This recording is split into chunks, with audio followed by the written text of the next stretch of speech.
Si tu as passé toute la semaine dernière à faire le yo-yo dans tes positions, à vendre le point bas, à essayer de racheter parce que tu te disais non mais je peux pas rester hors du marché alors qu'il rebondit et si jamais il repart sans moi, puis le marché repart et du coup tu rachètes et finalement il rebaisse alors tu te dis oui mais tout le monde sur YouTube commence à parler de peut-être un bear market etc. Faut que je vende, faut que je prenne des profits etc. Faut que je m'en aille. Alors prendre des profits c'est le bon terme pour souvent vouloir dire prendre des pertes. Si tu te dis tout ça, si tu as passé toute cette semaine, tous les 15 derniers jours, à vraiment être dans une phase de panique et de frustration, parce que quand le marché rebondit, il rebondit sans toi, toi tu rachètes les tops, et les tops durent très très peu de temps, et ensuite on est systématiquement ravalé, et là tu pensais enfin avoir fait le bon choix quand on était ici, tout le monde te disait que c'était le bon moment pour vendre, et finalement le marché s'envole, et là tu regrettes, tu te dis que non, ça y est, t'aurais pas dû les écouter, t'aurais dû rester dans le marché, tout ce que t'as fait c'est perdre du temps, perdre de l'argent parce que du coup t'as pas profité des hausses, etc. Pose-toi, regarde cette vidéo, on va aborder tous les concepts dont j'ai parlé dans cette vidéo, qui sont les concepts principaux qui font échouer la majorité des personnes dans l'investissement en crypto. La crypto-monnaie, c'est très volatile. On part fortement à la hausse, fortement à la baisse. La gestion de risque, la gestion des émotions, la compréhension de la psychologie de marché, c'est vraiment les trois fondamentaux principaux qui vont faire en sorte que tu vas réussir à surperformer la majorité des investisseurs.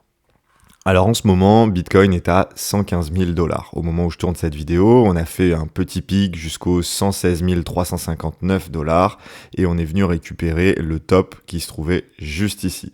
Alors bon, c'est pas un scénario qu'on avait qui était inenvisageable, hein. Bon, ça c'est ce que j'avais partagé, tu vois, dans mon cercle d'investissement privé. À l'époque, on était ici, hein, donc quand j'ai envoyé ça, c'était lundi dernier, 20 octobre. Bon, vous voyez, on avait identifié deux scénarios majeurs.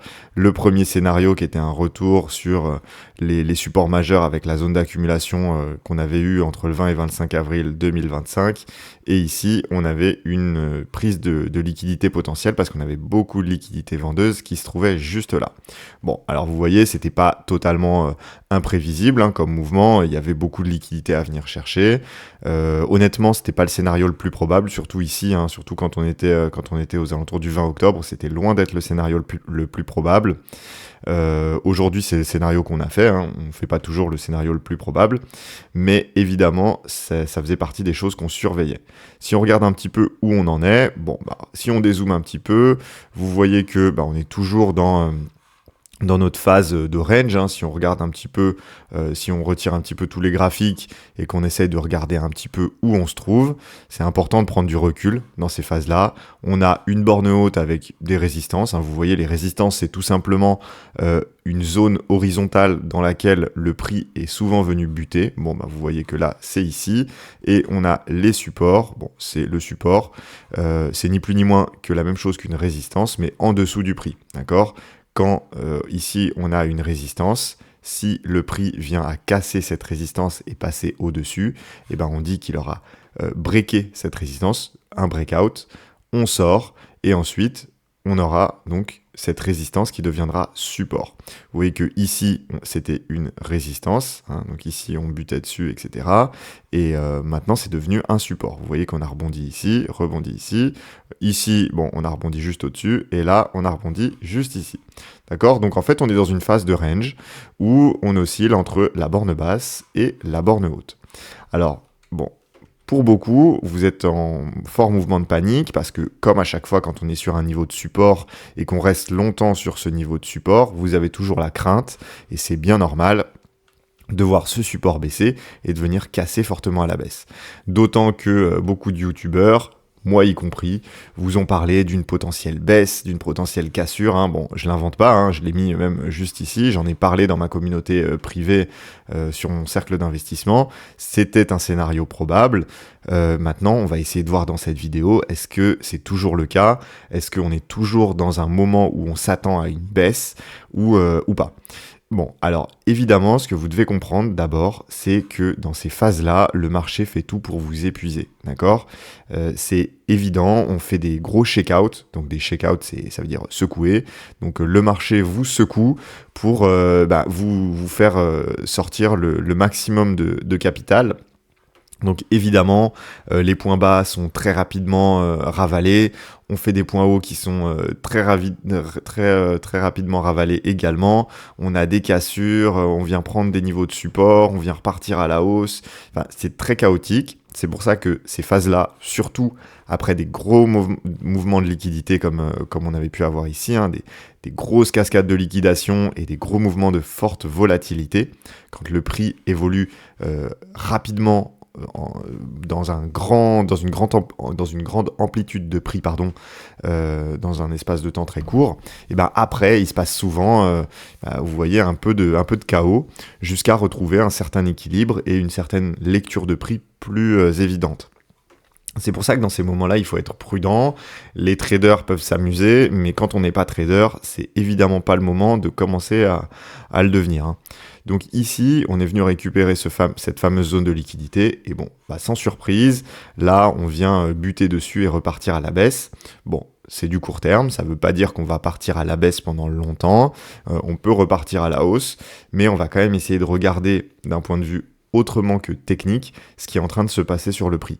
Parce que, je vous rappelle, moi, vendredi, je vous partageais ici cette zone avec une potentielle zone de retournement juste là, entre les 111 200 et les 111 500 $.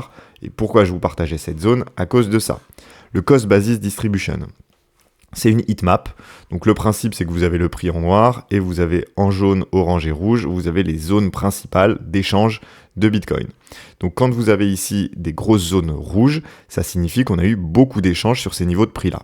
Alors ici, par exemple, quand on avait justement... et donc ça évolue dans le temps, d'accord? Chaque ligne verticale représente à une journée donnée, donc là en l'occurrence, le 30 août, vous avez ici tous les rectangles avec les différentes zones moyennes d'achat en fonction de cette journée du 30 août. Puis ensuite la journée du 31, et ensuite la journée du 1er septembre, etc.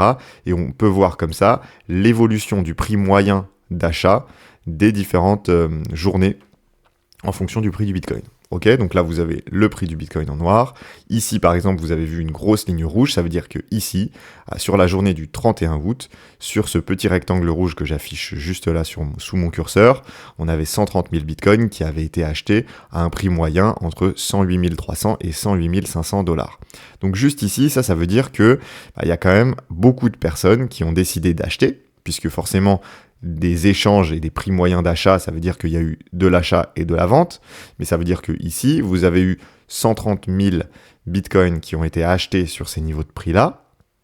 La ligne était jaune et est devenue rouge, ça veut dire que quand le prix est venu se ranger sur ces niveaux de prix-là, ça a été acheté.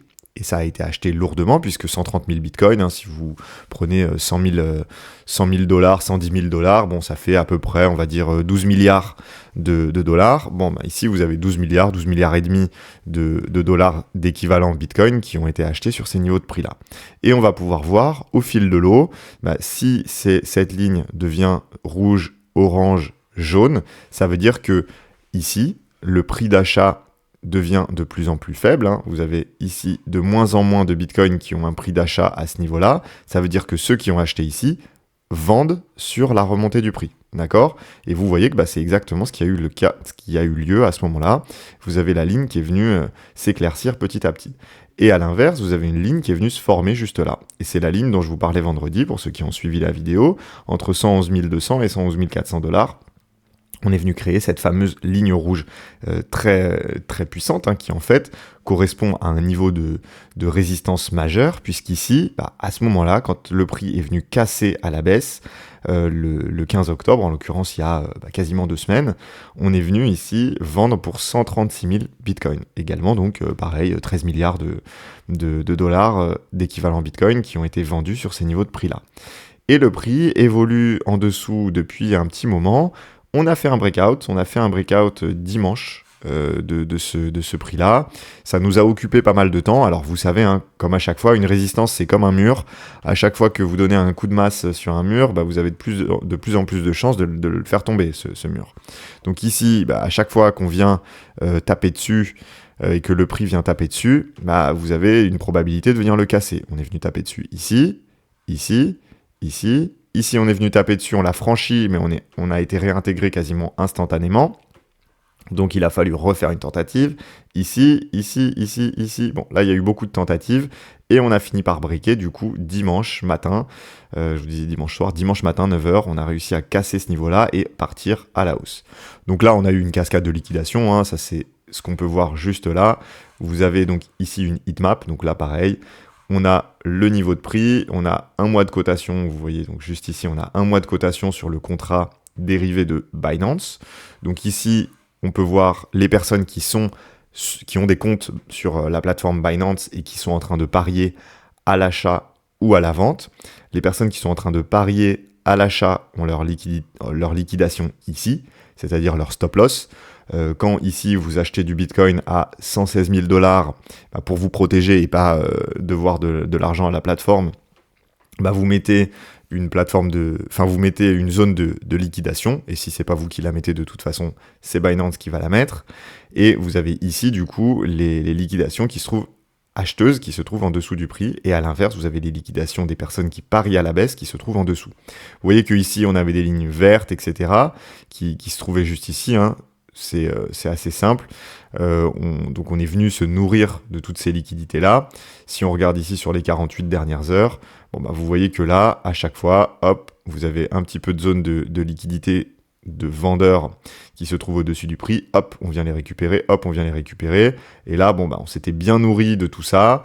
Vous voyez qu'il y a quand même pas mal de liquidités qui se trouvent ici, au niveau des 112 700 jusqu'à assez bas, hein, jusqu'à 107 000. Ici, vous avez une grosse zone de liquidité au niveau des 110 000 sur les 48 dernières heures. Si on recule un petit peu, alors je ne sais pas si je peux vous l'afficher sur une semaine, oui. Donc vous voyez qu'ici, on s'est nourri de toutes ces liquidités-là. Il en reste du coup en dessous, hein, parce que forcément, ici, le prix ne fait que monter. Donc ici, si je vous montre les liquidités juste là, hop. Donc les liquidités juste ici, vous voyez que les liquidités vertes, donc les lignes horizontales vertes, on vient systématiquement les manger. Donc c'est-à-dire que ici, le prix vient se nourrir de toutes ces zones de liquidation. Et à l'inverse, maintenant qu'on est venu récupérer ça, de voir un retournement de prix sur ces niveaux-là, c'est pas forcément très très bon signe. Et vous voyez qu'à l'inverse, maintenant, on a tout ça qui nous attend. D'accord ? Alors est-ce qu'on va devoir y aller ? C'est pas sûr, hein. Il y a des cas où on ne vient pas récupérer les zones de liquidation, hein. Ça a été le cas, si vous regardez par le passé, regardez juste là, il y avait des grosses zones de liquidation, on n'est pas venu les récupérer. Donc les partisans du bull run peuvent vous dire, non, mais là, moi je pense que on va partir à l'achat, c'est pas parce qu'on a des zones de liquidité qu'on va partir à l'achat. Certes. Ça, c'est la partie technique. La partie technique nous dit vigilance, on est sur une zone de liquidation, on est sous résistance, vous savez, on achète sur support, on vend sous résistance. Donc ici, prudence, la technique nous dit prudence. Ensuite, on va essayer de regarder ce qui se passe au niveau order flow. L'order flow, c'est l'analyse du carnet d'ordre, ça nous permet de regarder sur les contrats dérivés, donc sur les personnes qui sont plutôt des traders, qu'est-ce qu'ils sont en train de faire.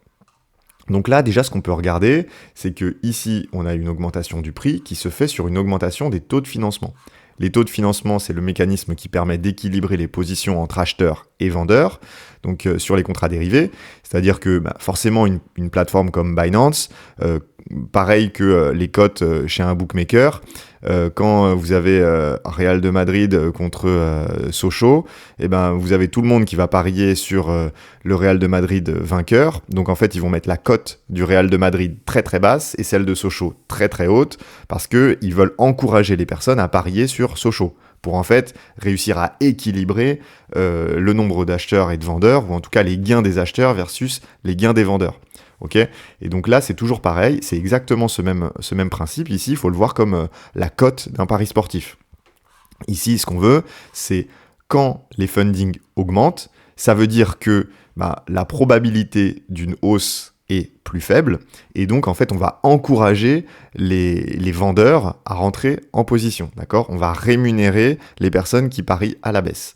À l'inverse, quand les fundings sont négatifs, on va rémunérer toutes les personnes qui vont parier à la hausse, d'accord ?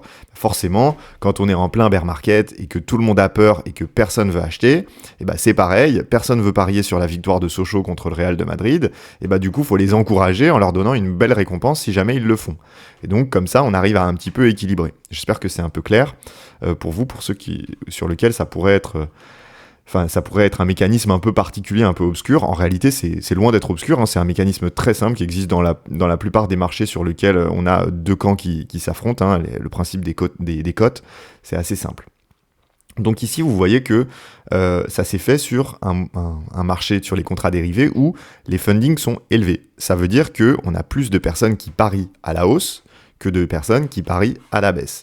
Et ça, on peut également voir ici le nombre de parieurs. Ici, ça, c'est vraiment un truc qui va nous dire combien de personnes sont en train de parier. Alors, on ne peut pas savoir, juste avec cet indicateur qui est l'open interest, on ne peut pas voir si c'est des personnes qui parient à la hausse ou si c'est des personnes qui parient à la baisse, mais on peut voir la somme des deux. Le sujet, c'est que du coup, si on couple l'analyse des fundings avec celle de l'open interest, on est capable de savoir. Ici, on voit qu'on a eu une entrée de parieurs, donc là, il y a un grand nombre de personnes qui sont rentrées dans le casino, et les personnes qui sont rentrées dans le casino, est-ce qu'elles ont parié à la hausse ou est-ce qu'elles ont parié à la baisse? Pour le voir, rien de plus simple, ce qu'on fait, c'est quand on débute, on prend des barres verticales, on les met entre les deux zones qu'on veut analyser, hop, hop, on va regarder, donc sur cette augmentation de prix, on a eu globalement ici des fundings qui ont fait ça, mais donc en fait sur cette première période, on va dire entre ici et ici, sur cette première période, on a eu plutôt des personnes qui sont rentrées en pariant à la baisse, d'accord? Parce que ici les fundings ont baissé, et ici ça s'est fait sur un moment où on a eu des fundings qui ont monté. Donc ici, les personnes qui sont rentrées sur cette phase-là, elles ont parié à la hausse. Et en fait, ça, c'est assez symptomatique. Ici, si je vous montre juste là, c'est notre fameuse zone de support dont je parlais vendredi. Ici, vendredi, donc je vous laissais... Alors, je ne sais plus combien on était le vendredi. On était... alors, je regarde mon calendrier. Vendredi, nous étions le 24. Et le 24, vous voyez qu'on était ici.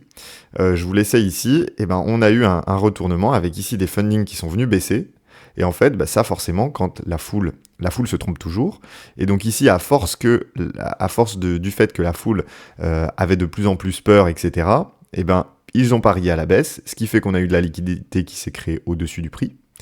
Et hop, on est venu casser ce support. Je vous rappelle que les cassures de support se font systématiquement quand on a des personnes qui sont contrariennes. Okay, quand on est ici sur un bottom et que tout le monde pense que ça va aller plus bas, c'est là qu'on pose le bottom. C'est pour ça que je vous disais ici, quand on était aux alentours de 103 000, que là, il y avait trop de négativité, il y avait une forte probabilité de rebondir. C'est ce qu'on a fait. Ici, là, c'est pareil. Qu'est-ce qu'on peut regarder? On est sous résistance, alors on peut se poser exactement la même question. À ce stade, est-ce qu'on est mûr pour franchir cette résistance? Et là, pas vraiment, parce que vous voyez que depuis ici ces niveaux-là, les fundings n'ont fait que de monter, ok? Ils n'ont fait que de monter. Alors là, il y a une petite baisse sur la baisse du prix entre les 116 500 et les 114 800. On a une petite baisse, parce que là, le prix, à mesure que j'enregistre cette vidéo, est en train de baisser. Mais vous voyez que ici, du coup, on a une baisse des fundings qui nous montre que ici, on n'est pas on a une hausse généralisée des fundings. Si on regarde entre ces deux barres-là, ici et ici, vous voyez que les fundings n'ont fait que monter. D'accord? Et donc ça veut dire qu'on n'est pas vraiment mûr pour franchir à ce stade cette résistance. Alors peut-être qu'on va faire comme l'autre, on va rester longtemps comme ça, jusqu'à créer une petite baisse des fundings, jusqu'à faire paniquer des gens, et on va partir à la hausse.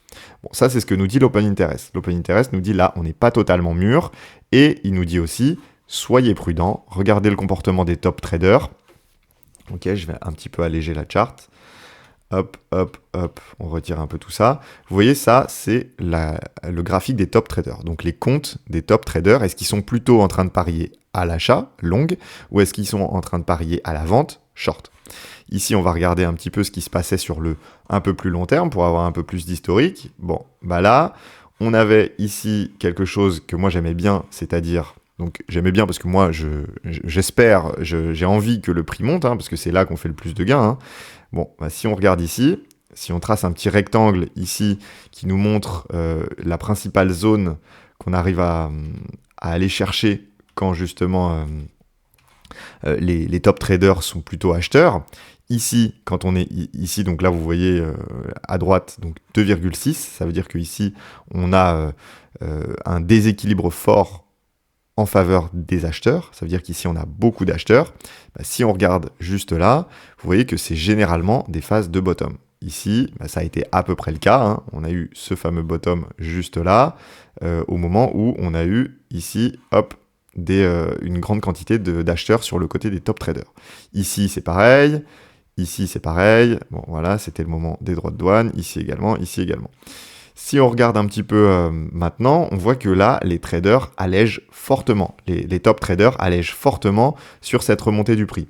C'est pas très bon signe, parce que ça veut dire que ici, les top traders considèrent que c'est plus une zone de prise de profit pour quitter le marché et pour justement prendre des profits et sortir, plutôt qu'une zone pour justement recharger. Donc ça déjà, l'order flow nous dit prudence, c'est pas forcément une très bonne zone. Donc voilà, ça fait deux choses, hein. Ici la partie technique nous dit prudence, ici la partie order flow nous dit prudence. Maintenant on va essayer de regarder la partie on-chain.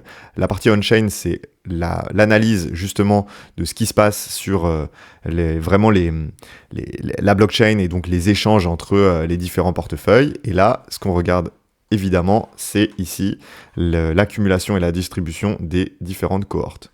Donc là, les différentes cohortes, c'est les groupes d'investisseurs qui possèdent une certaine quantité de Bitcoin.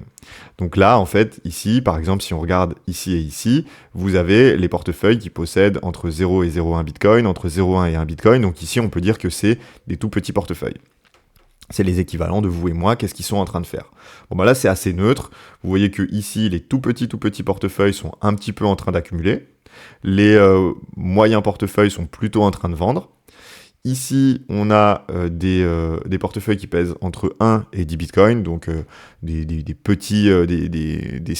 personnes qui possèdent entre 100 000 et 1 million de dollars en équivalent bitcoin. Bon, bah, vous voyez que là, elles sont assez neutres, hein. Ici, elles avaient beaucoup vendu. Bah, là, elles sont plutôt neutres. Elles ne rechargent pas, elles ne vendent pas. Elles ont conservé leur position.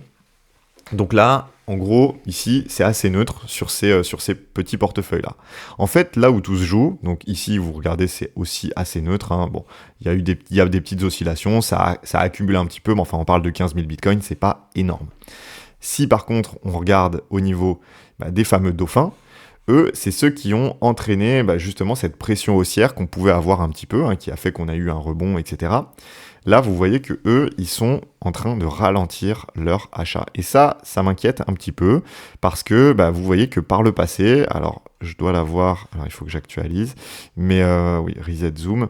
Donc si ici, je vous montre par le passé, hop, vous voyez que quand on a eu ici un ralentissement des achats justement par ces portefeuilles-là, c'est le moment où généralement on est venu s'inscrire dans une tendance baissière un peu plus profonde. Ça a été le cas ici, ça a été le cas ici, et là, depuis à peu près ici, hein, le 11 octobre, vous voyez que c'est en train de ralentir. C'est également ce qui m'a fait changer mon biais. C'est moi, bon, j'avais un biais plus haussier jusqu'alors, hein, puisqu'on avait à ce moment-là plutôt des indicateurs qui nous disaient qu'on avait une pression acheteuse de la part de ces portefeuilles-là, de la part des ETF Bitcoin, hein, sur les ETF Bitcoin, alors je les ai où? Je les ai juste là. Vous voyez qu'ici, on avait des grosses bougies vertes, un histogramme vert qui était bien dense, avec ici des forts niveaux d'achat, comme on avait pu avoir à l'époque ici. Donc ça pouvait laisser penser qu'on était juste avant une phase haussière. Sauf que vous voyez que maintenant, c'est en train de ralentir très fortement. Et les petits achats qu'on a pu avoir sur la semaine dernière, 200 millions, 70 millions, 100 millions, etc. Hein, moi, je regarde uniquement le portefeuille de BlackRock. Ici, vous voyez que ça a été quand même assez maigre. Et ça se voit de toute façon juste là sur les ETF, puisque ici, vous voyez que c'est très maigre, hein. Donc, on a eu pas mal de sorties et finalement très peu d'entrées sur ces derniers jours. Donc, ça veut dire que ce rebond et ce W ici, le fait d'avoir posé un espèce de bottom local n'est pas une zone d'achat intéressante pour les gros portefeuilles. En tout cas, pour les institutionnels de la bourse traditionnelle qui investissent sur Bitcoin via les ETF. Ces personnes-là, elles ne se sont pas positionnées.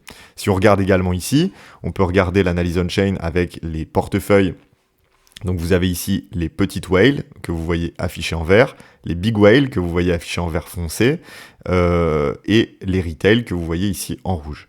Vous voyez que là, actuellement, si on zoome un petit peu, ici on est sur normal, c'est-à-dire qu'on n'a pas eu comme ici on avait pu avoir, d'ordre de la part des big whales. Vous avez vu les big whales ici, on les avait vus ici aux alentours de 95 000 dollars. Hein.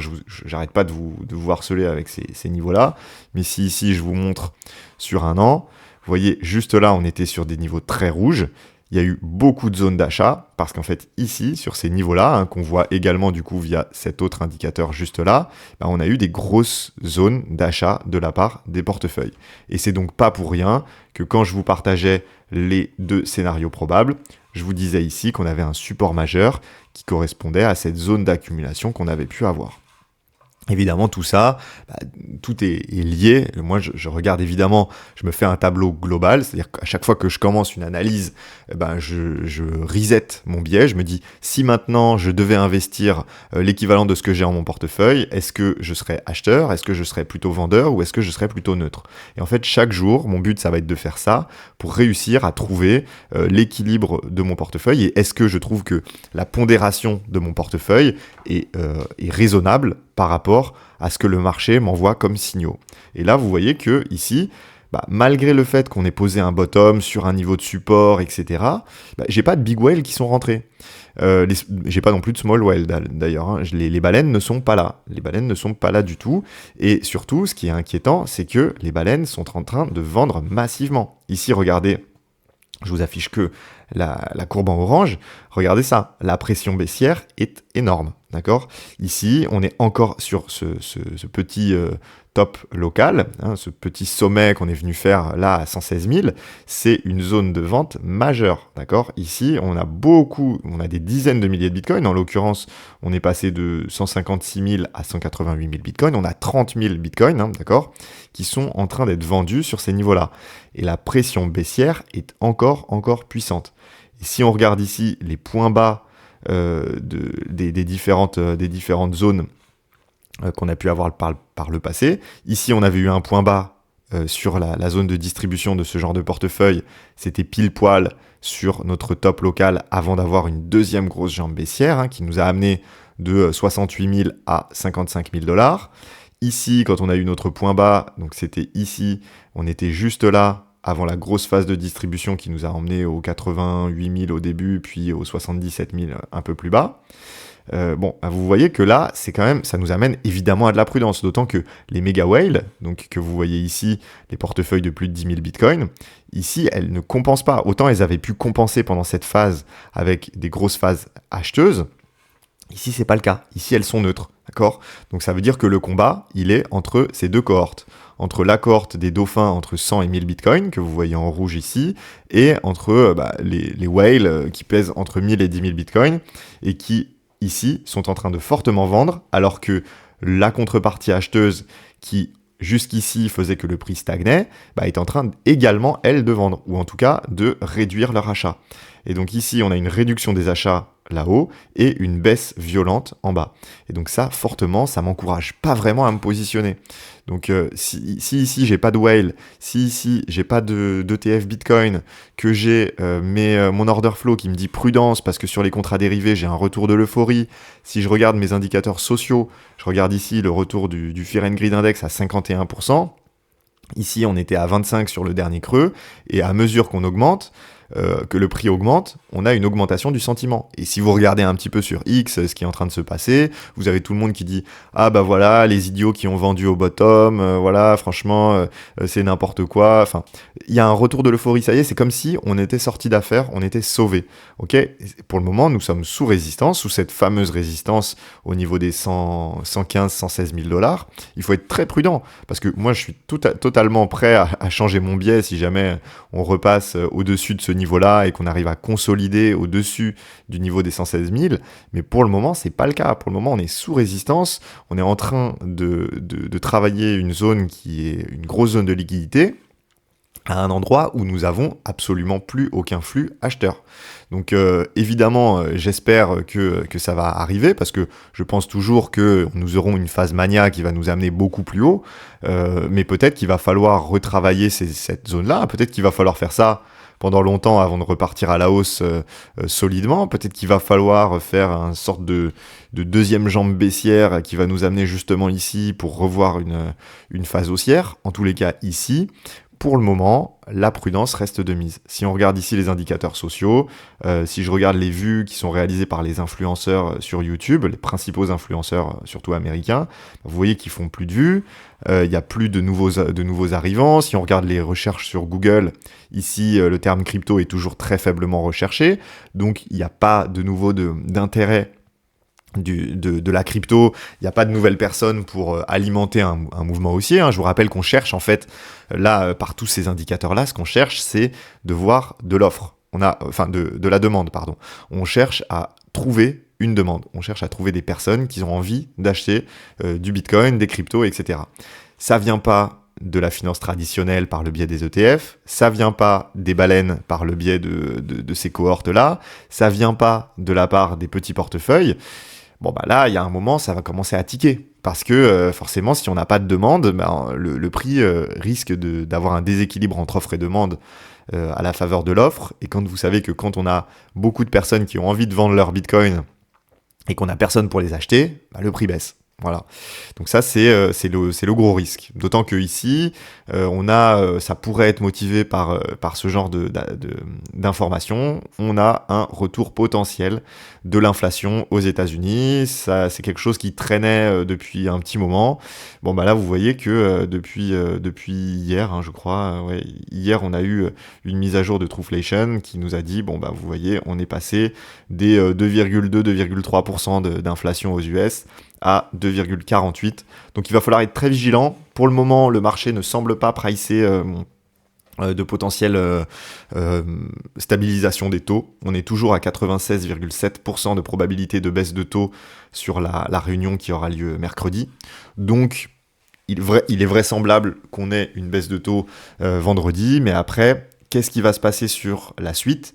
Est-ce qu'on a potentiellement justement une baisse des taux qui va être un peu moins importante, donc c'est-à-dire là on avait 1, 2, 3 baisses de taux à suivre sur les réunions de décembre, mars et juin, et là potentiellement ça pourrait mettre un peu plus de temps à baisser les taux parce que comme à chaque fois, si on a une trop grosse hausse de l'inflation, ça peut du coup nous empêcher de remonter. Si on va regarder un petit peu, si on continue un petit peu sur l'analyse on-chain, vous voyez que ici on a aussi des comportements qui sont un petit peu problématiques, qui est que les long-term holders sont en train de vendre. Vous voyez qu'on est passé dans le rouge et que la courbe s'accentue. Et comme on avait pu avoir ici sur la phase de top, comme on avait pu avoir justement ici quand on a commencé à s'emballer sur ces phases-là, justement quand on a commencé à vraiment réduire, ça a été un peu problématique. Ici également, bref, c'est pas vraiment quelque chose qu'on veut. Dans les phases de bottom, on a plutôt justement des long-term holders qui accumulent. Vous voyez que ça a été le cas ici, ça a été le cas ici, justement quand on a commencé à passer dans le vert, ça a été le moment où on a posé un petit bottom. Ici, vous voyez qu'également, on y était dans le vert, c'est également ce qui faisait me dire qu'on avait un potentiel rebond à venir. Bon, le rebond est venu. Maintenant, vous voyez qu'on passe dans le rouge. C'est quand même gênant. Sur la position nette sur les exchanges, alors oui, je le répète, ici, les cryptos reviennent sur les exchanges. Et n'en déplaise à ceux qui me disent que quand les cryptos, je le répète, quand les cryptos quittent les ledgers, les cold wallets, c'est pour être vendus. Si vous ne voulez pas vendre, vous le laissez sur un ledger. Quand vous avez des cryptos qui arrivent sur les exchanges, c'est pas pour les stocker sur les exchanges. Et oui, je sais très bien qu'on peut vendre via Ledger Live ou n'importe quel cold wallet. Vous pouvez vendre, mais en fait, vous ne vendez pas sur votre cold wallet.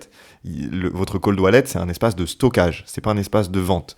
Quand vous vendez via la plateforme, via l'application Ledger, ce que vous vendez, en fait, c'est vous signez une transaction avec votre ledger qui envoie vos cryptos sur un partenaire qui va, lui, faire justement l'échange et trouver un acheteur quand vous voulez vendre, ou qui va trouver un vendeur quand vous voulez acheter.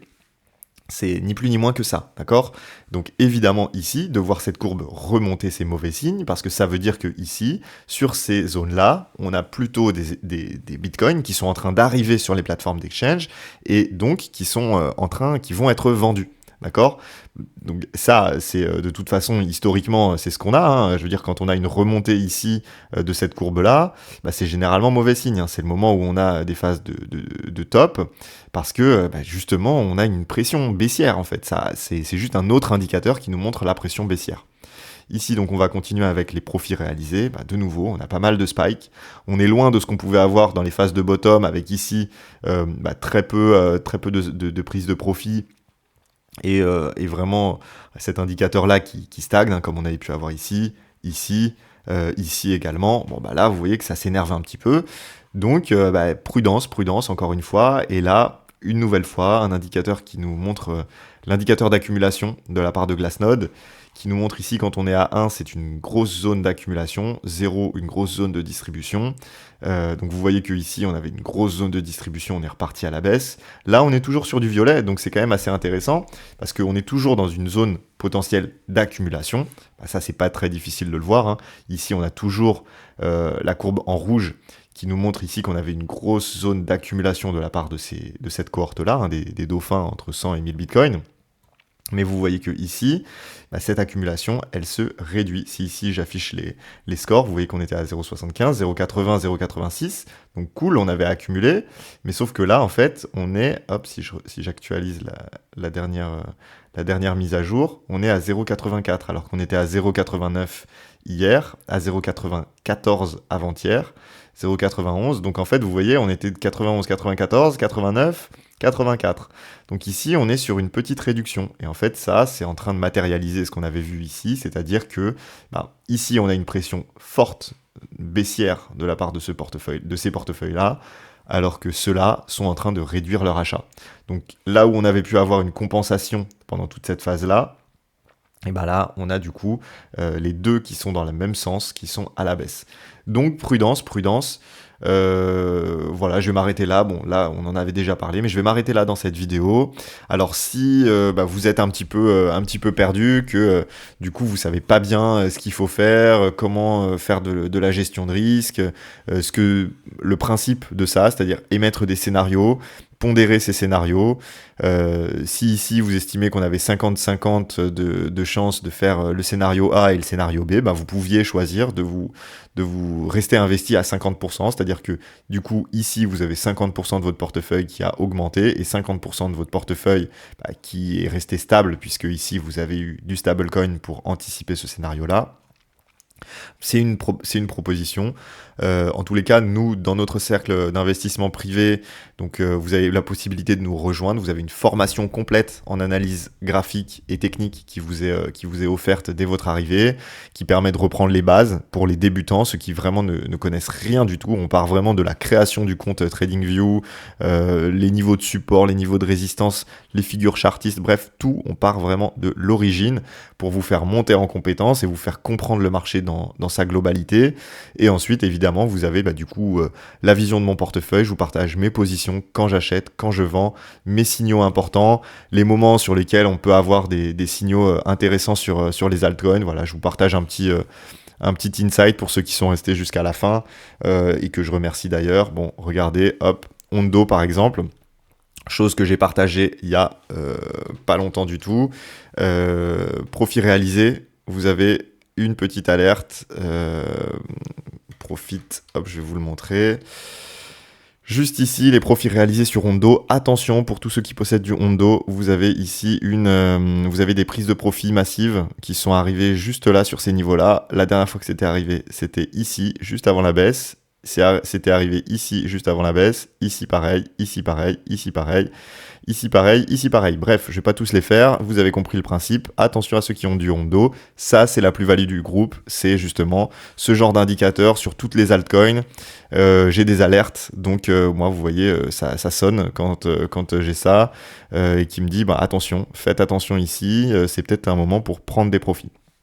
Donc voilà, je vous remercie si vous avez aimé cette vidéo. Si vous voulez vous renseigner, que vous ne savez pas exactement si ce cercle d'investisseurs est fait pour vous, vous avez la possibilité de nous contacter via Telegram ou de vous renseigner justement sur notre page, sur la page dont le lien est en description pour justement comprendre un peu plus notre proposition de valeur. Je vous remercie, passez une bonne semaine et on se retrouve bientôt de toute façon à titre gratuit sur YouTube. Voilà, je vous remercie.